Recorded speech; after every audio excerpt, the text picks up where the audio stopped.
তোমরা কি পেয়ারার মধ্যে গাছ বার হতে দেখেছো? হ্যালো এভরিওয়ান, সবাই কেমন আছো? আশা করছি সবাই ভালো আছে আর আমিও ভালো আছি।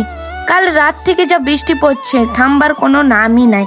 সে কোথায় আছে না, যার বাড়িতে যে জিনিসটা থাকে তাকে সেই জিনিসটা ভালো লাগে না। এই জিনিসটা ঠিক আমার সাথে হয়েছে। আমাদের পেয়ারা গাছ আছে কিন্তু আমাকে ভালো লাগে না। পেয়ারাগুলো পড়ে পড়ে দেখতে পাচ্ছ একটা পেয়ারা থেকে চারা গাছ বেরিয়ে গিয়েছে।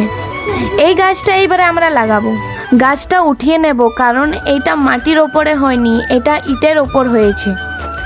তোমরা দেখতেই পাচ্ছ একটা ছোট পেয়ারা থেকে কত গাছ বেরিয়েছে। আমার বোনই কিন্তু মাটি কুড়তে লেগে গিয়েছে, কিন্তু আমরা এইখানে লাগাবো না, কারণ মাটি ভালো নেই।